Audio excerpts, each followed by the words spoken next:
Chers amis, bonjour. Je voudrais vous proposer aujourd'hui une étude d'une Mishnah qui se trouve dans les Pirkei Avot avec le commentaire du Maharal de Prague dans son livre Derech HaChaim qui est toujours un commentaire très très profond. La Mishnah nous dit il y a 4 qualités, 4 catégories de personnes qui se dirigent vers la maison d'études ou vers la synagogue, un endroit dans lequel on peut étudier. Celui qui va, mais qui ne fait pas, il a le mérite au moins d'avoir marché, d'être allé.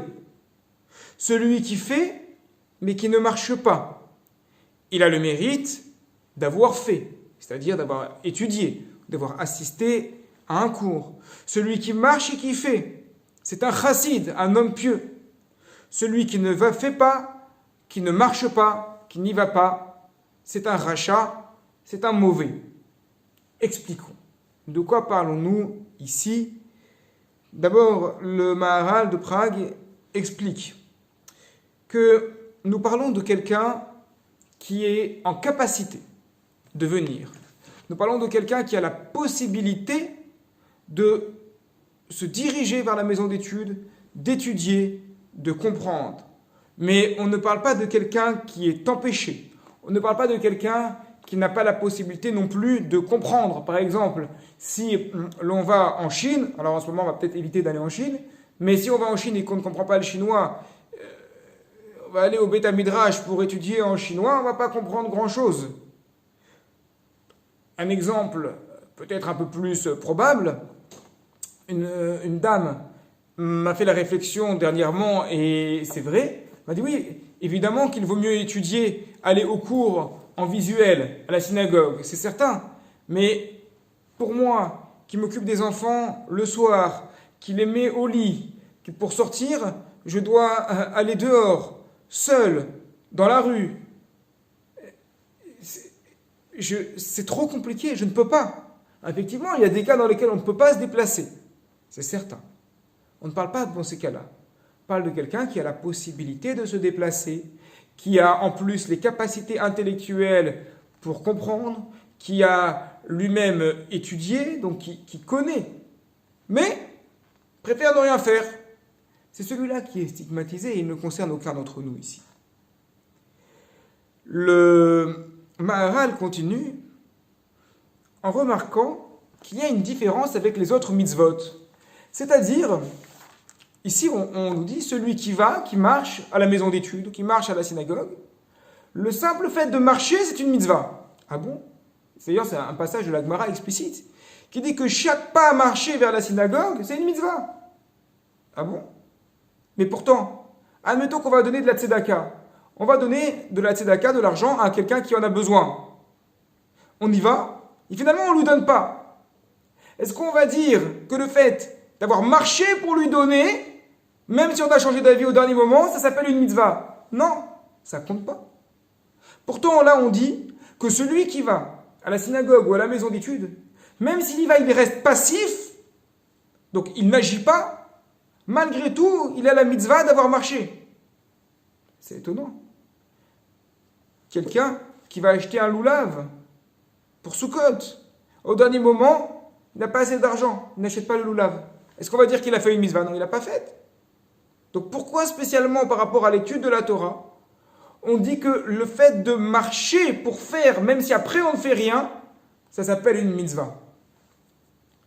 Ce que le Maharal explique, c'est qu'il y a un rapport évidemment au maître.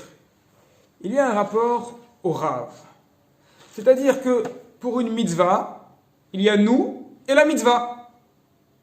Mais dans l'étude de la Torah, il y a nous, la mitzvah d'étudier la Torah et le rav. Or, le rav, celui qui va dispenser la Torah, il faut forcément marcher pour aller vers lui. Marcher pour aller le voir. Donc le simple fait de marcher pour voir le rav et apprendre, entendre de lui, même si on reste passif, c'est considéré comme une mitzvah. Très bien. Cependant, il y a un autre problème. On a l'impression ici que sont mis sur le même plan, sur un plan d'égalité, celui qui étudie chez lui, alors il a le salaire, le mérite d'avoir étudié chez lui, mais il n'a pas le mérite de la marche, d'avoir marché. Et celui qui a marché, mais qui à la fin n'a rien appris, est resté passif. Comment peut-on mettre sur le même plan quelqu'un qui n'apprend rien, quelqu'un qui n'étudie pas, avec quelqu'un qui est chez lui en train d'étudier sérieusement? C'est la question que pose le Maharal de Prague. Mais qu'est-ce que ça change d'étudier à la maison ou d'étudier au Beth Midrash, à la maison d'études ou à la synagogue? Qu'est-ce que ça change? Alors aujourd'hui, vous en conviendrez, cette question est complètement d'actualité. Alors que nos lieux de culte sont encore fermés, d'où cette vidéo que je suis en train d'enregistrer, alors que nous sortons à peine du confinement et nous espérons que nous n'allons pas retourner encore dedans, Be'ezrat Hashem, que tout cela s'arrête au plus vite, eh bien, voilà que Zoom est rentré dans notre vie. Qu'est-ce que c'est ce Zoom? Zoom, c'est une possibilité de suivre un cours à plusieurs par l'ordinateur ou par le téléphone. On peut également le faire par WhatsApp. Très bien. Alors, dans ce cas-là, posons la question. Lorsque les synagogues vont rouvrir, lorsque les maisons d'études vont rouvrir, on en a parlé dans une vidéo précédente, pourquoi tout simplement, c'est un peu la question sur notre Mishnah, pourquoi tout simplement ne pas continuer à étudier de la maison? C'est vrai, c'est plus facile. On perd moins de temps. Pas la peine de mettre le manteau s'il fait froid dehors. Il y a le chauffage à la maison. Et puis, c'est vrai, rappelez-vous, ça commence à dater maintenant, mais rappelez-vous, chaque hiver, il y en a qui ont trop froid. Chaque été, il y en a qui ont trop chaud. Alors, il y en a qui veulent mettre la clim. Il y en a qui veulent mettre le chauffage. Il y en a qui veulent ouvrir les portes. Il y en a qui veulent fermer les portes. Alors, avec Zoom, il n'y a pas de problème. On est chez soi, à mettre la température qu'on veut pour soi-même. Et chacun chez lui met son chauffage, ou sa clim, ou sa porte ouverte, ou sa fenêtre ouverte, ou sa porte fermée. Il n'y a pas de souci. C'est tranquille. Et puis, si on parlait du temps passé à chercher une place, le temps passé pour se garer, et on tourne en voiture, on tourne, sans parler des bouchons, si on est à l'heure de pointe. Et pour ceux qui prennent les transports en commun, pour celles et ceux qui prennent les transports en commun, sans parler du fait d'être surpeuplés les uns sur les autres. Ah, c'est vrai, lorsqu'on est à la maison, pas la peine de tourner pour trouver une place, pas la peine de s'entasser dans un transport en commun. On s'assoit, on appuie sur un bouton et on suit un cours de Torah. C'est magique, c'est incroyable. Pourquoi ne pas continuer à le faire lorsque tout cela s'arrêtera? Pourquoi pas? C'est la question du Maharal de Prague. Une question qui est donc précursive, une question de précurseur. Le Maharal explique que la mitzvah d'étudier la Torah est parfois mal comprise. On imagine un peu tous l'homme religieux comme quelqu'un d'exclusivement spirituel. Spirituel, c'est-à-dire qu'il fait fonctionner son esprit. Pour Dieu, évidemment. Mais l'homme religieux, c'est un peu un intellectuel.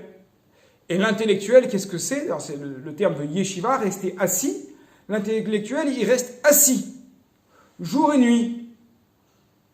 Oui, mais le problème, c'est que lorsqu'on reste assis pour étudier, qu'on ne bouge pas, il n'y a qu'un seul aspect de notre être qui se rapproche de Dieu, c'est l'aspect intellectuel. C'est très important, vous allez me dire. Oui, mais dit le Maharal de Prague, pour se rapprocher de Dieu, il n'y a pas que l'intellect, il y a aussi le corps. Il faut bouger. Il faut marcher. Et c'est ça, le mérite de marcher vers le Beth Midrash, de marcher vers la synagogue, de marcher vers la maison d'études. Évidemment, une fois qu'on y est arrivé, on va rester assis, on va étudier, on va parler, on va écouter. C'est certain. Mais cela ne peut se faire complètement. Le lien avec Dieu ne peut être établi complètement, nous dit le Maharal de Prague, si on a rajouté un effort physique à l'effort intellectuel. Car Dieu s'appréhende par toutes les parties de notre être et pas seulement par un côté qui est l'aspect intellectuel. L'aspect physique a sa place complète dans le service de Dieu. Donc, si on reste assis sur notre canapé, si on reste dans notre confort douillet et moelleux du canapé, effectivement, il manque quelque chose. Il manque le fait de bouger. Il manque le fait de faire un effort. Et un effort, ça peut être autant de marcher que d'avoir le stress si on est pendant l'heure de pointe dans son véhicule et qu'on voit qu'on est pare-choc contre pare-choc. Mais quel mérite incroyable! Quel mérite incroyable de se bouger, de se déplacer. Comme je le disais dans une précédente vidéo, dans un précédent cours, un ami qui est Avrer, qui est Kolelman, me disait « Ah mais là, c'est très bien, parce qu'en ce moment, je ne perds pas de temps quand j'étudie. Je n'ai pas à me déplacer d'un point à un autre, et donc j'étudie beaucoup plus. » Oui, mais nous dit le Maharal de Prague, le problème de cette manière de voir les choses, c'est qu'on ne fait pas fonctionner son corps. Or, on doit bouger, on doit se déplacer, on doit faire des efforts. Toutes les parties de notre corps, de notre être, doivent être dans l'effort pour aller chercher Dieu. Comme le dit régulièrement notre ami Raymond à la synagogue, lorsque quelqu'un passe avec le Sefer Torah pour faire la procession du Sefer Torah, avant de lire la Torah, on fait le tour dans la synagogue. Celui qui tient le Sefer Torah, il ne doit pas aller vers les gens pour leur tendre le Sefer Torah. Ce sont les gens qui doivent aller vers la Torah. On doit faire l'effort de montrer qu'on va vers Dieu, qu'on recherche Dieu. Et cet effort-là doit forcément passer par un effort physique pour y aller, pour se déplacer vers Dieu. Voilà donc ce qu'explique le Maharal de Prague. L'effort, c'est donc la continuité de la marche. La marche représente l'effort. Il explique également, ou il remarque, qu'on nous dit que celui qui marche pour aller à la maison d'études, on l'a dit, le parallèle peut être fait également vis-à-vis de la synagogue, celui qui marche et qui fait, c'est-à-dire qui prie ou qui étudie, eh bien, il s'appelle un chassid. Mais qu'est-ce que c'est un chassid? Alors, on ne parle pas du chassid comme on les voit, les chassidim, en tant que catégorie religieuse, avec une grande barbe, et Streimer, et ainsi de suite. C'est pas ça dont on parle ici dans le langage de la Mishnah. Le chassid, c'est l'homme pieux, c'est-à-dire celui qui fait plus que la mitzvah, plus que ce qu'on demande. Pourquoi dire que celui qui marche, qui fait l'effort d'aller pour faire, pourquoi s'appelle-t-il un chassid? Pourquoi fait-il plus qu'on lui demande? Dit le Maharal de Prague, parce qu'en ce qui concerne l'étude, c'est pas forcément vrai en ce qui concerne la synagogue, car pour la synagogue, évidemment, pour les hommes du moins, pour les femmes, ça peut être vrai, mais pour les hommes, on a l'obligation de prier avec un minyan, avec une personne et Bezrat Hashem qu'on puisse le retrouver. Mais pour les femmes, pour la synagogue et la maison d'études, pour les hommes, pour la maison d'études, en vérité, on accomplit complètement la mitzvah d'étudier si on reste à la maison. C'est vrai. On accomplit la mitzvah. Mais celui qui rajoute cet effort physique dont nous avons parlé, en parallèle de l'effort intellectuel, il rajoute une dimension supplémentaire. C'est pour ça qu'il est appelé chassid, parce qu'il rajoute quelque chose. C'est ce qu'explique le Maharal de Prague. Et il nous dit également, en plus de cela, il est évident, et il n'est pas la peine de prouver, que d'étudier en collectivité et se retrouver tous ensemble, ça ne peut pas être comparable à quelqu'un qui étudie tout seul. Pourquoi? Il ne le dit pas. Pourquoi? C'est une question de Kedusha. Vous savez que faire une prière seule dans la synagogue a plus de valeur que faire une prière seule à la maison. Pourquoi? Parce que dans la synagogue et dans le Beth Midrash, il y a une Kedusha. La Kedusha, on traduit habituellement par sainteté, c'est une atmosphère particulière de Torah. Et cette Kedusha, elle ne se retrouve pas sur un ordinateur. Pourquoi? Alors pour une raison très simple. Réfléchissons et soyons honnêtes avec nous-mêmes. Très souvent, comment ça se passe? On est de bonne volonté, on est tous de très bonne volonté. Mais ce sont les circonstances qui font ça. On est sur notre ordinateur en train de regarder un cours de Torah. Un message qui s'allume. Ah, on pause pour le cours, on regarde le message. On est sur le Zoom. On a le Rav qui est dans une petite fenêtre sur l'ordinateur avec le Zoom. Et puis on éteint la caméra. On éteint le micro. Et là, hop, très rapidement, on va sur une autre fenêtre. Très, très vite. On regarde. Et on revient. On passe de l'un à l'autre. Comme si le message reçu du copain était au même niveau que la Torah. Le Facebook Live. J'en ai fait un moi-même pour le Sioum des premiers-nés. Et il est évident que malgré les critiques que j'apporte maintenant, ce système du Zoom ou du Facebook Live, heureusement qu'ils étaient là pendant la période du confinement. C'est certain. Ça nous a permis de diffuser la Torah et de garder un lien les uns avec les autres. C'est très important, de même que l'on voit des vidéos par WhatsApp ou par mail. Ça permet de garder un lien. C'est évident. Mais là, nous sommes en train de préparer l'après. Comment cela va-t-il se passer? Le Zoom va-t-il survivre au confinement? Regardez le Facebook Live. Comment ça fonctionne Facebook? Facebook, vous avez le fil d'actualité. Et donc, on peut le baisser et passer de l'un à l'autre. Alors, vous avez un Facebook Live très intéressant, avec un Rav qui fait un cours. Vous pouvez répondre en envoyant des petits messages à l'écrit. C'est intéressant. Mais le Rav ne voit pas si vous êtes là ou si vous n'êtes pas là. Vous pouvez totalement baisser aussi le fil d'actualité. Alors, qu'est-ce qu'on est tenté de faire? On écoute et puis on se déconcentre un peu. On se déconcentre, on baisse le fil d'actualité. Et là, on va tomber sur la vidéo d'un chat qui est ventriloque. C'est un exemple. On va tomber sur une vidéo comique. On va tomber sur vidéo gag. Et on va rigoler un peu. Et on va revenir au cours. Et on va passer à vidéo gag. Et on va revenir au cours. Elle est où la Kedusha? Il n'y a pas de Kedusha ici. C'est dans certains cas, heureusement qu'il y a cette manière de faire pour garder un lien lorsque le lien est malheureusement coupé. Mais lorsque nous aurons la possibilité de nous retrouver tous ensemble, il faudra se retrouver dans les murs de la synagogue. Il faudra se retrouver dans les murs du Beth Midrash. Et il faudra donner au Beth Midrash cette Kedusha. Il faudra donner au Beth Midrash cette sainteté, cette atmosphère qu'elle mérite. Que nous apprenions à couper les téléphones. Je ne parle pas de Shabbat, évidemment. Shabbat, cela va sans dire. Mais même en dehors de Shabbat, à couper les téléphones, à ne pas ouvrir le téléphone lorsque nous sommes dans la synagogue, parce que c'est un endroit qui est réservé à la Torah. Et lorsque nous sommes dans un endroit qui est réservé à la Torah, eh bien, il est beaucoup plus facile, beaucoup plus aisé et beaucoup plus naturel de donner à la Torah la place qui lui revient.